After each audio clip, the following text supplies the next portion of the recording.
Hello there guys, hope you all are doing fine. So we are on the concluding exercise of our chapter quadratic equations. In this exercise, the major concept that we are going to deal with is about discriminant.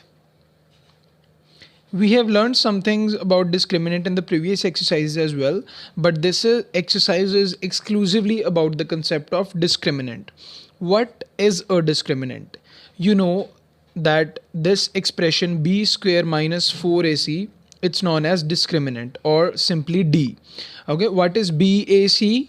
That we can derive from the general form of a quadratic equation, that is ax square plus bx plus c is equals to 0, where a is the coefficient of x square, b is the coefficient of x, and c is our constant term. Alright, now b, a and c are defined. Now here we are going to learn three conditions that if b square minus 4ac, that is our discriminant, is greater than 0, then our quadratic equation will have two different real roots. Fine. Now the second condition is b square minus 4ac is equals to 0. If discriminant is coming out to be equal to 0, then there will be two roots, of course, but the two will be same real roots.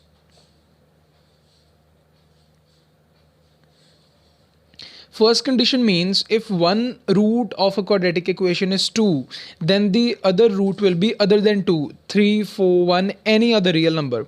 The second condition means if a quadratic equation is having discriminant is equals to 0, then the roots will be same. The two roots will be 2, 2, 3, 3, 1, 1. Okay, just like this. And if b square minus 4ac is coming out to be negative, that is less than 0, then it will have no real roots. Then the concept of imaginary numbers will be inserted there, but that's out of your syllabus, so you don't have to worry. Okay, so these are the three conditions on behalf of which we are going to deal with different examples in this exercise. So let's start with our very first example, that is example 16th. And before proceeding, I would like to tell you that if your discriminant is coming out to be greater than 0, then the two roots will be plus minus, or you can say minus b upon 2a. If discriminant is coming out to be equal to 0, then there will be two roots that will be equal, and the roots will be equal to minus b upon 2a, so that you don't have to apply quadratic formula and any other formula, and you can simply find the roots from this expression, that is minus b upon 2a, where you know what a and b stands for. Now in the example 16th, we have to find the discriminant of this equation, and after finding discriminant, we have to tell the nature of the roots as well, that what kind of roots is this equation having. So firstly, what will we do? Just define a is equals to 2, b is equals to 4, and c is equals to 3. Yeah, b is equals to minus 4 because there is a negative sign. So what is discriminant? That is b square minus 4ac. It means minus 4 square minus 4a and c. This will be equal to 16. Minus 4 2s are 8, 3s are 24, which is equal to minus 8. Now you can clearly see that b square minus 4ac is less than 0. It means it's negative. So what will be the nature of roots? As we have just discussed, that this equation will have no real roots, right? Because it's coming out to be negative. Now there is a good reason that why it's having no real roots, because you know the quadratic formula, right? That is minus b plus minus under root d, that is discriminant upon 2a. Now if discriminant is coming out to be negative, then the term which is under the root will be negative, and we don't know yet the root of a negative number. Yeah, it's actually the imaginary number, iota will be included, but that's again out of your syllabus. So that is why we are leaving the equation still here only, and this concept is very clearly explained in the book of 11th standard, that is NCERT, in the chapter complex numbers. So at that level you will be able to find the roots, imaginary roots as well. Okay, but for your class, just have to leave the sum still here, write that the equation has no real roots, and move further. Okay, so let's move further as well. This is example 18th. Now I have skipped example number 17 because it's a bit descriptive and we will surely discuss it at the end of this same video. So first let's discuss 18th example because it's very much similar to 16th. Now for this quadratic equation, we have to find firstly the discriminant, then we have to find the nature of the roots, and then if the roots are coming out to be real roots, then we have to find the roots as well. Okay, so firstly let's do with the discriminant part, and firstly let's define a, b and c. A is 3, b is -2 and c is 1/3. Correct? Now what is discriminant equal to? B square minus 4ac. Just fill in the values, that is -2 square minus 4, then a is 3, then c is 1/3. 3 and 3 will be cancelled. You will get 4 minus 4, which is equal to 0. Now d is coming out to be 0. What does it mean? It means the equation is having two real roots, but those two real roots are equal to each other. It means they are same. So what we have discussed, if the equation, the discriminant of the quadratic equation is coming out to be equal to 0, then the root will be -b/2a, which will be the first root as well as the second one because it is having the same roots. So what is b? That is -2. Now the root is minus b, minus of -2/2a, that means 2 multiply 3, or you can say that 2/6, or it is equal to 1/3. So if one root is 1/3, then for sure the other root is also 1/3 because discriminant is equals to 0. So we'll write the roots are simply 1/3 and 1/3 because the discriminant was equal to 0. It means the roots are equal to each other and those are real as well. So you can see it very clearly. So this is why discriminant condition is very important because it will really help you to find out what actually the roots of equation are. Otherwise you will get confused that whether my answer is correct or not. But from the discriminant part it becomes easier as well as it becomes very much convenient to find the roots of a quadratic equation. So let's do the remaining example, that is example 17th. This is our remaining example of the same exercise. A pole is to be erected on a boundary of circular park of diameter 13 meter. There is a circular park and on the boundary of that circular park we have considered a point P where a pole is to be erected. The diameter of the circular park is given to be 13 meter. Difference of its distances from the two diametrically opposite gates. Distance of what? The point P. The difference of the point P's distances from two diametrically opposite points, opposite gates A and B is 7 meters. It means the distance of P from B can be X and that from AP will be X plus 7 because the difference in both is 7 meters. So when you will subtract X plus 7 minus X, you will get 7 only. That is why the difference is given to be 7 meters. Now, is it possible to do so? We have to erect pole at a point P which must be fulfilling these kind of conditions. So we have to tell that if it's possible to erect a pole at point P or not. It will be only possible if the equation or the value of X will be real. So firstly we'll find a equation, quadratic equation, and then we'll find its roots.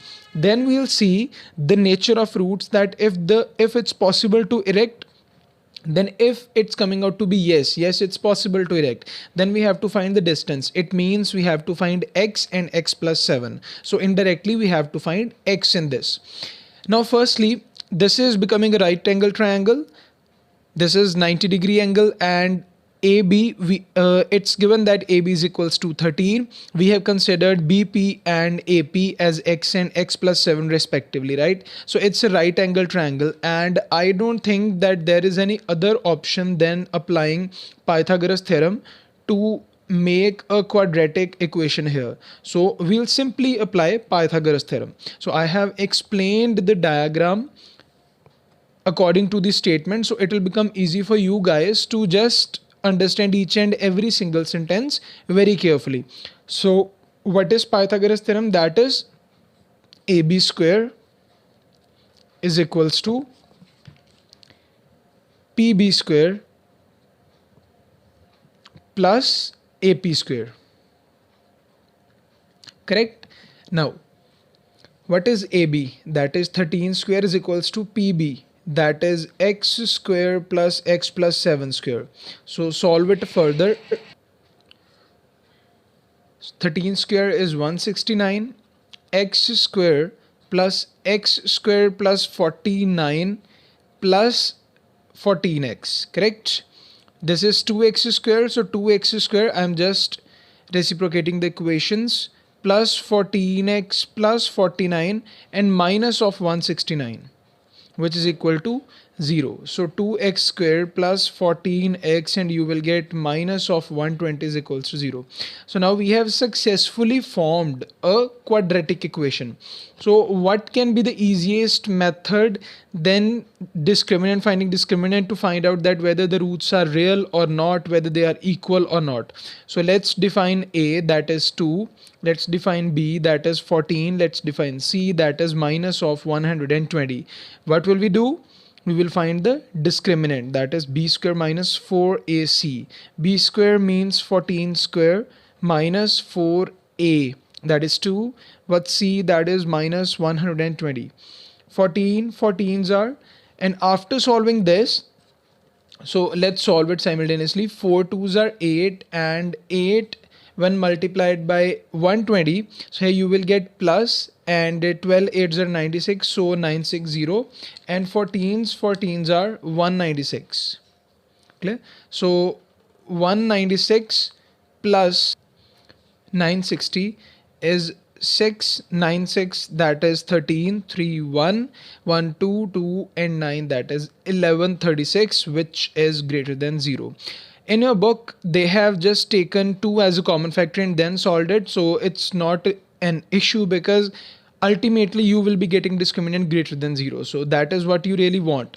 Now B square minus 4AC greater than 0, it means the equation has real roots and those are also different, which means that yes, pole can be erected at a point P, which must be satisfying the given conditions, like the distance should be this and that. So point P is the required point. It's cleared. So now we have to find the roots as well. So firstly apply the quadratic formula, that is x is equals to minus b, that is minus 14 plus minus under root d. Now what's d? That is 1136. Actually I have found a mistake in the calculation, that is here it is 1156, because 9 plus 6, that is 15, and you will get 1156. So discriminant is 1156, so after all it's again greater than 0, but here it will make a difference. So that's why kindly check the calculation simultaneously. Root of 1156 upon 2a. What is a? That is 2. 2 2s are 4, right? So minus 14 and root of 1156 is 34 upon 4. 34. Now there are two roots. One will be 34 minus 14 upon 4 and the other will be minus 34 minus 14 upon 4. So when it's 34 minus 14, what will you get? That is 20 upon 4, and here there will be some negative value which we are surely going to reject as its distance, and distance cannot be negative, so that's we will reject and we'll only be left with x is equals to 5. So we have got the required distance, but here we also have to find x plus 7. So from gate B the distance is x, and from gate A the distance is x plus 7. So the next distance will be 12 meter. Alright, this is how you can find a quadratic equation from a statement, and then you have to find the roots. Firstly find the discriminant, because it makes the calculation very easy, and it gets you to understand some more things about the equation, that what's the nature of roots, and what are the other things involved in the roots concept. Okay, so don't forget to find the discriminant. You can directly find the discriminant over here only, but that will really make a mess in the sum, because you have to go then a step back so that you can write that no, this has no real root. So firstly find the discriminant, and then proceed with your sum. All right, now we are done with our chapter quadratic equations. If you find any query, any problem, any doubt in any of the sums or examples of this chapter, feel free to DM me on my Instagram ID, which is given in the description. Apart from that, you can also use the comment section to do so. All right, then keep practicing, and best of luck for your exams and terminal test, whatever you are facing. So best of luck for all, and don't forget to press the subscribe button before leaving my channel. So it was nice meeting you guys. Thanks for watching my video. Best of luck. Keep practicing.